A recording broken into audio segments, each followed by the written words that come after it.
ছাত্র জনতার আন্দোলনের গণহত্যার অভিযোগে কারাগারে বন্দী থাকা আওয়ামী লীগের প্রেসিডিয়াম সদস্য এবং সাবেক বেসামরিক বিমান পরিবহন ও পর্যটন মন্ত্রী লেফটেন্যান্ট কর্নেল অবসরপ্রাপ্ত ফারুক খানের ভেরিফাইড ফেসবুক আইডির একটি পোস্ট ভাইরাল হয়েছে।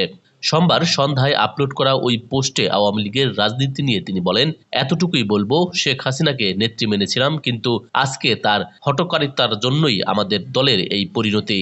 দলের নেতৃত্বে পরিবর্তন এবং সর্বস্তরে শুদ্ধি অভিযান ব্যতীত কোনো ধরনের রাজনীতিতে ফেরা উচিত হবে না।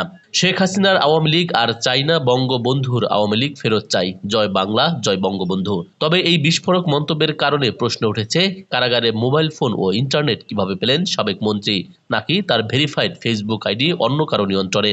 এ নিয়ে ঢাকার কেরানীগঞ্জ কেন্দ্রীয় কারাগার কর্তৃপক্ষ সোমবার রাতেই একটি সংবাদ বিজ্ঞপ্তি পাঠিয়েছেন। এতে কারা অধিদপ্তরের সহকারী কারা মহাপরিদর্শকের সই করেছেন। সংবাদ বিজ্ঞপ্তিতে বলা হয়েছে, সোমবার ফারুক খান নামের ফেসবুক আইডির একটি পোস্টে স্ক্রিনশট শেয়ার করে তা কারাগারে আটক সাবেক মন্ত্রী কর্নেল অবসরপ্রাপ্ত ফারুক খান কর্তৃক প্রচার করা হয়েছে বলে বিভ্রান্তি ছড়ানো হচ্ছে। কারা কর্তৃপক্ষ বিষয়টি নিশ্চিত করেছেন যে কারাগার থেকে এ ধরনের প্রচার বা ফেসবুক চালানো সম্ভব নয়। এতে আরো বলা হয়, তিনি বর্তমানে ঢাকা কেন্দ্রীয় কারাগারে কেরানীগঞ্জ আটক আছেন। কারাগারে আটক কোনো বন্দীর পক্ষে মোবাইল ফোন ব্যবহারের সুযোগ নেই। ওই আইডিটি সাবেক মন্ত্রী কর্নেল অবসরপ্রাপ্ত ফারুক খানের কারাগার থেকে পরিচালনা করা সম্ভব নয়। তবে অন্য কেউ বা তার আত্মীয় স্বজন ফারুক খান নামের আইডিটি পরিচালনা করছে কিনা তা কারা দপ্তর জানে না।